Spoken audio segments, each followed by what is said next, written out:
November 2006. On the behalf of the board, Dr. McDonald sent a letter to the Department of Education to request their assistance in studying the full impact of declining enrollment on our students in schools. August 2007, Education Minister Gerard Greening replies to the board's request, stating the department is prepared to fund an external study of these changing enrollment patterns and their impact on program delivery. This is to be a provincial study. Final reporting target was to be the fall of 2007. August 27th, 2008. At last, finally, the report, Schools for Tomorrow, Building and Sustaining High-Quality Education Programs, was presented to school boards and the public. September 29th, 2008, Minister Greening writes to formally request the board examine the enrollment report, host public information sessions on the report, and use the report's guiding principles to develop a school organization plan for our board for a submission no later than December 31st, 3.5 months.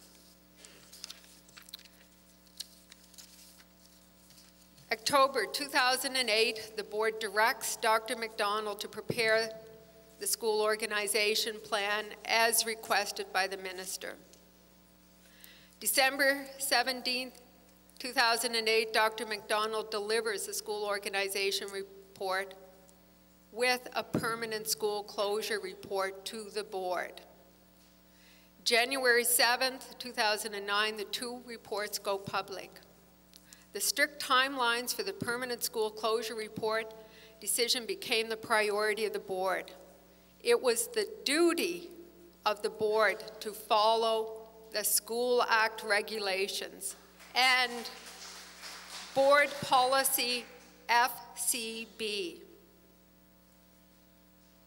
It is also our duty as a board of trustees to comply with policy PCA, Code of Ethics of the School of Trustees.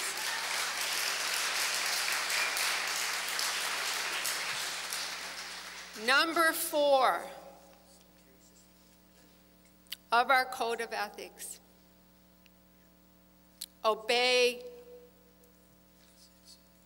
laws, regulations, directives, policies, and governance rules and procedures.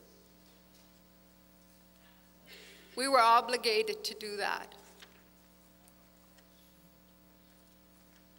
It is my personal belief that we did not do that. We did not satisfy the requirements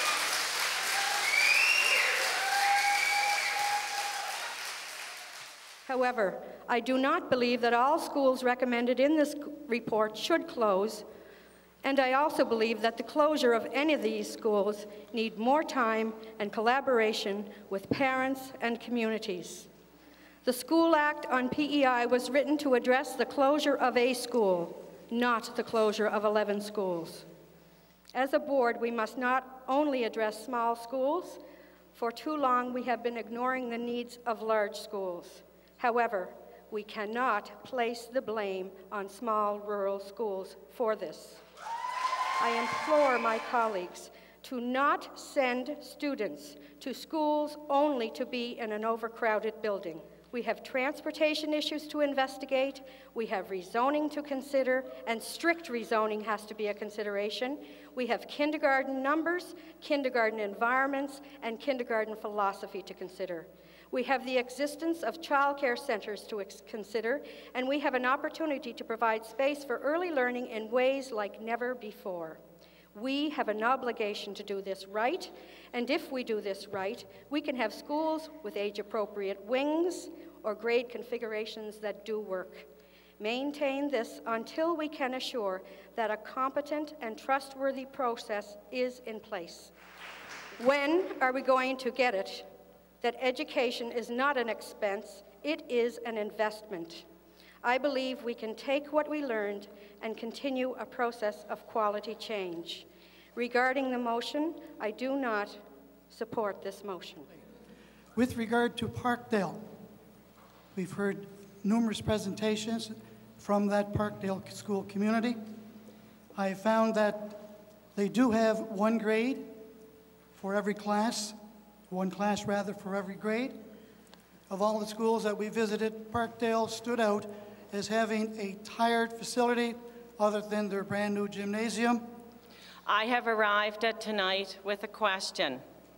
Have I reached a comfort level with all the information I have received that if I say yes to close these schools, will I be doing the best for the children of the Eastern School District?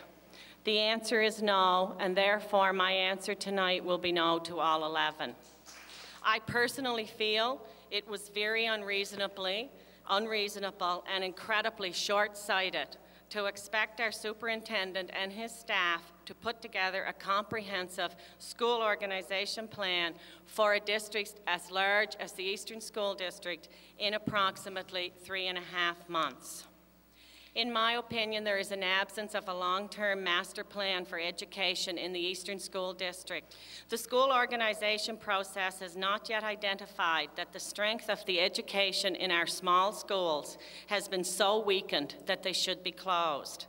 I feel that we have not clearly identified the assumed enhanced value of the larger school as compared to the smaller school. I have concern if we close these schools for the upcoming September that we are working in a very tight time frame to be ready for the 1st of September. Dedicate the resources to a detailed transportation plan that ensures safety and children have a reasonable amount of time on the bus. Address the overcrowding in the schools, implement kindergarten, give the communities of the Eastern School District, that's all communities, not just the 11 we are talking about tonight, the opportunity to consider what they would suggest for the education of their children before the master plan is complete. Request the resources to have comprehensive community impact studies completed, and insist that our government dedicate the dollars needed in a reasonable time frame, not 3.5 months. I recognize that my duty is to represent the district and its 13,000 students, and to act in the best interest of the entire community served by the district.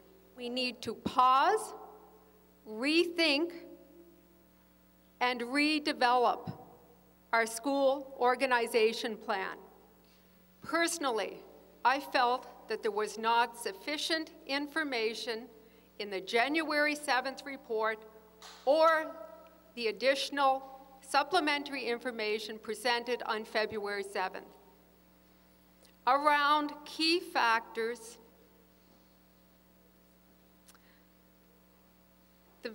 very, very key factors of rezoning, kindergarten, and transportation, and community impact.